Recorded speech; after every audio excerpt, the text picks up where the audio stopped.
জামাই ষষ্ঠীর লাঞ্চের ভুরিভোজ মাটন ছাড়া অসম্পূর্ণ। নমস্কার বন্ধুরা, রিঙ্কুর চ্যানেলে আমার সকল প্রিয় দর্শক বন্ধুদের ওয়েলকাম। আজকে আমি আপনাদের সাথে শেয়ার করব জামাই ষষ্ঠী স্পেশাল বাঙালির প্রিয় মাটনের লাল লাল ঝোল। রইল সিক্রেট রেসিপি, তাই পুরো ভিডিও স্কিপ না করে দেখতে থাকুন।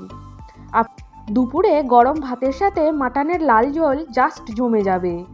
আপনি যদি আমার চ্যানেলে নতুন দর্শক বন্ধু হয়ে থাকেন তাহলে প্লিজ আমার চ্যানেলটিকে সাবস্ক্রাইব করে পাশে থাকার অনুরোধ রইল। আর বন্ধুরা, আমার পুরো ভিডিওটা দেখার জন্য অনুরোধ রইল। এই মাটন বা খাসির মাংসের ঝোল বানানোর জন্য নিয়েছি 1.5 কিলো খাসির মাংস, নিয়েছি 6টা মিডিয়াম সাইজের পেঁয়াজ, 3টে টমেটো আর 2টো পেঁয়াজ আমি পেস্ট করে নেব। নিয়েছি রসুন, গুঁড়ো মশলার মধ্যে নিয়েছি হলুদ গুঁড়ো, লঙ্কার গুঁড়ো আর জিরের গুঁড়ো, নিয়েছি আদা বাটা। ফোড়নের জন্য নিয়েছি গোটা গরম মশলা, গোটা জিরে, তেজপাতা, শুকনো লঙ্কা। কড়াতে সর্ষের তেল দিয়েছি, তেলটাকে ভালোভাবে গরম করে নিয়ে বড় বড় সাইজের আলু আমি ভেজে নিচ্ছি। লবণ এবং হলুদ দিয়ে আলুগুলোকে লাল লাল করে ভেজে তুলে রাখবো। গোটা গরম মশলার মধ্যে ছিল এলাচ, দারচিনি, লবঙ্গ।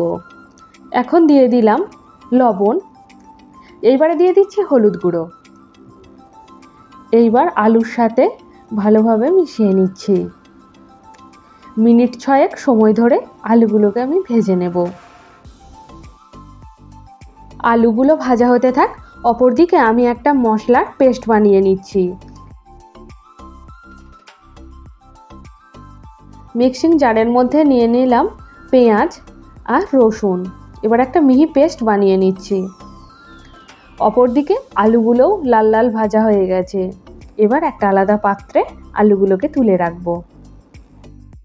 আলুগুলোকে আমি তুলে নিয়েছি। মাটনের থেকেও মাটনের আলু খাওয়ার ঝোঁক আমাদের সকলেরই একটু বেশিই থাকে। আলুগুলো তুলে নেওয়ার পর যে তেলটা ছিল তার সাথে আরও কিছুটা তেল অ্যাড করে নিয়েছি। এবার এই তেলটা গরম হয়ে যাওয়ার পর আমি এর মধ্যে 1 চা চামচ চিনি দিয়ে দিলাম। চিনিটা যখন লাল হয়ে আসবে তখন ওর মধ্যে আমি মশলাগুলো দিয়ে দেব। এই চিনিটা রান্নায় ব্যবহার করলে কালারটা খুব সুন্দর আসে।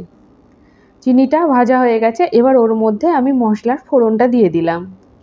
এবার ফোড়নটা থেকে যখন একটা সুন্দর গন্ধ বেরিয়ে আসবে সেই পর্যায়ে আমি দিয়ে দেব কোচানো পেঁয়াজ। মিনিট 5 সময় ধরে পেঁয়াজগুলোকে ভেজে নেব।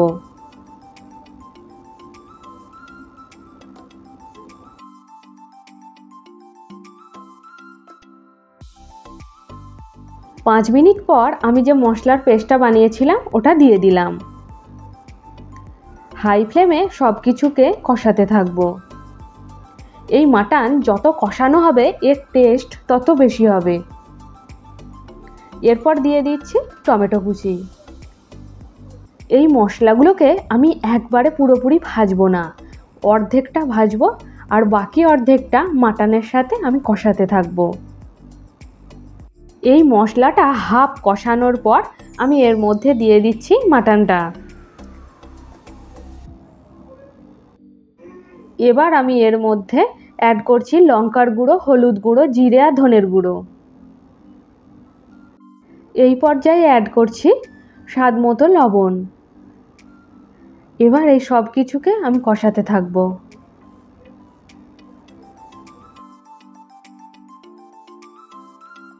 8 থেকে 9 মিনিট কষানোর পর আমি এর মধ্যে অ্যাড করলাম আদা বাটা।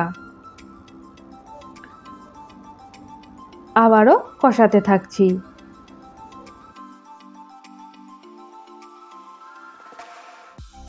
20 মিনিট কষানোর পর মাটনটা প্রায় হাফ কষানো হয়েছে, এখনো হাফ কষানো বাকি।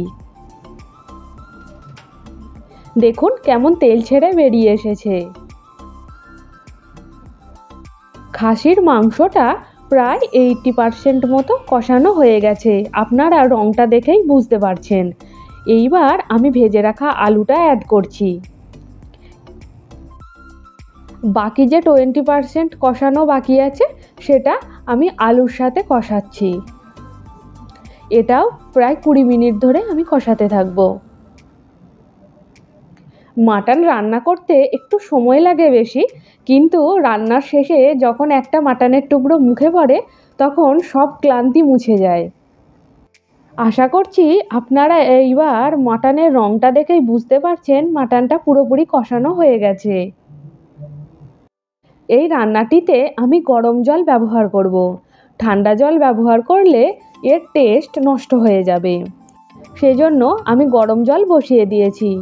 জলটা ফুটে গেছে, এবার আমি কষানো মাংসের মধ্যে দিয়ে দিচ্ছি।